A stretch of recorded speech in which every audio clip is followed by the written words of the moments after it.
Lockdown से पहले गीता के घर का नजारा कुछ ऐसा था कि रोहन ऑफिस जाता था और शिविन स्कूल।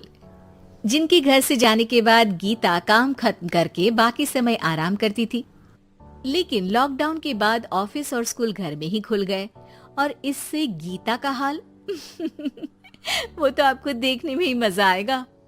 शिविन, ओ शिविन, महाराज उठने के लिए क्या 21 तोपों की सलामी लेंगे? अरे बिस्तर से बाहर निकल, ऑनलाइन क्लास स्टार्ट होने वाली है। अरे तुम भी हद करती हो, स्पीकर की तरह चिल्लाने की क्या जरूरत है? दिख नहीं रहा मेरी कॉन्फ्रेंस चल रही है। अब कैमरा और स्पीकर ऑन कर रहा हूँ, मुझे कोई शोर नहीं चाहिए। इस पर जैसे ही रोहन लैपटॉप का कैमरा और स्पीकर ऑन करता है तभी कुकर की सीटी बजती है। करा लो अब इसे चुप। लॉकडाउन नहीं हुआ, मेरी मौत का फरमान जारी हो गया। दोनों बाप बेटे ने नाक में दम किया हुआ है। ऐसा बोलकर गीता वहाँ से शिविन के कमरे में पहुँच जाती है, जहाँ शिविन अभी भी सो रहा होता है।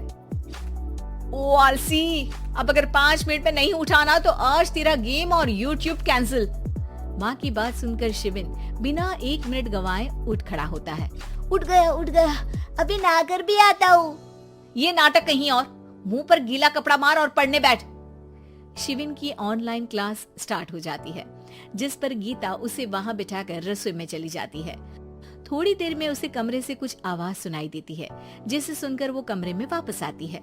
हाय राम, तुझे क्लास अटेंड करने के लिए बोला था, कैमरा ऑफ करके बिस्तर पर नाचने के लिए नहीं बोला था।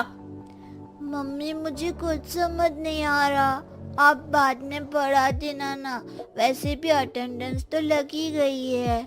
हाँ बेटा, जरूर बन जा, तू अभी से हम सबका बाप बन जा। अरे नहीं मतलब कहाँ से लाते हो इतना दिमाग, और पढ़ाई करते हुए ये चला कहाँ जाता है? नाइस क्वेश्चन, दिमाग से पूछकर बता दूंगा। शिविन की बातों से परेशान होकर गीता उसे मारने के लिए जैसे ही आगे बढ़ती है तभी वो कमरे से बाहर भाग जाता है। अब शिविन आगे और गीता हाथ में चप्पल पकड़े उसके पीछे पीछे पूरे घर में दोनों घूम रहे होते हैं। इसी बीच वो रोहन के पास पहुंच जाता है और शिविन को मारने वाली चप्पल रोहन के लैपटॉप पर जाकर गिरती है। ओए माँ! मम्मी, अब पापा को चप्पल मार रही हो? वो आज तक के रिपोर्टर, चुपचाप जाकर क्लास अटेंड कर ले, नहीं तो अगली तेरे पीछे लगेगी। इस पर शिविन वहाँ से चला जाता है, जिसके बाद रोहन गीता से कहता है, इस सर्कस के लिए कुछ बोलना चाहोगी? अरे क्या करूं, जब से तुम दोनों घर में रहने लगे हो, घर अपने आप ही सर्कस बन गया है और मैं तुम्हारी नौकर। कभी बेटी को संभालो तो कभी बाप के नखरे उठाओ। इन्हीं सब उथल पुथल में दिन बीतते रहते हैं, जिसमें हर रोज घर के अंदर कुछ नया सियप्पा खड़ा मिलता है, जो ज्यादातर शिविन और रोहन के ऑनलाइन स्कूल और ऑफिस से रिलेटेड ही होता है। एक सुबह, शिविन चल उठ, आज की क्लास जल्दी है। कैमरा ऑफ करके आप अटेंड कर लो। अरे ऐसे छित्तर पड़ेंगे, दादी नानी सब एक साथ याद आ जाएंगी। गीता की लाख मशक्कतों के बाद क्लास तो खत्म हो जाती है, लेकिन उसके बाद शिविन फोन इस्तेमाल करते हुए इंस्टाग्राम रील बनाने लगता है। रसोड़े में कौन था? तुम थी, मैं थी, कौन था?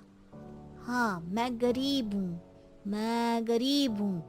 अरे ओ गरीब के बेटे, आजा, मैं बनाती हूँ तुझे गरीब।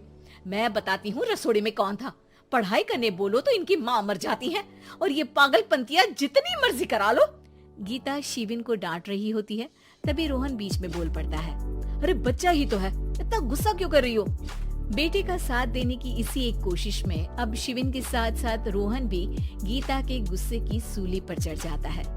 अगर बेटे पर इतना ही प्यार आ रहा है तो इसे क्लास अटेंड क्यों नहीं कराते, इसका होमवर्क क्यों नहीं कराते?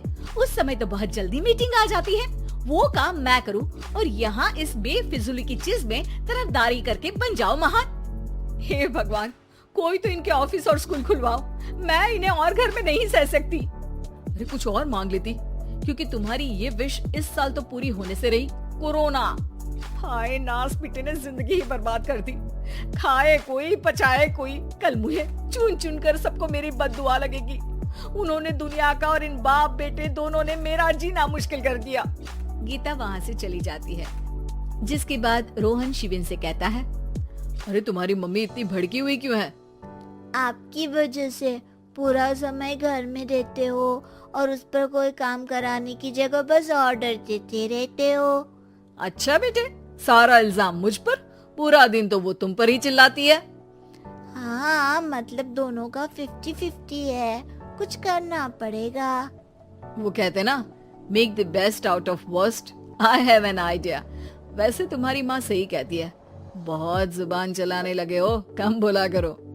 अगली सुबह रोहन और शिविन अपनी गलती को सुधारने के लिए गीता के उठने से पहले घर का आधा काम खत्म कर देते हैं, जिसे देखकर गीता खुश हो जाती है और फिर बाकी बचा काम वो तीनों मिलकर पूरा कर लेते हैं। जिसके बाद अब वो सब मिल बांट कर हर काम में एक दूसरे की मदद करते हुए लॉकडाउन का मजा लेने लगते हैं।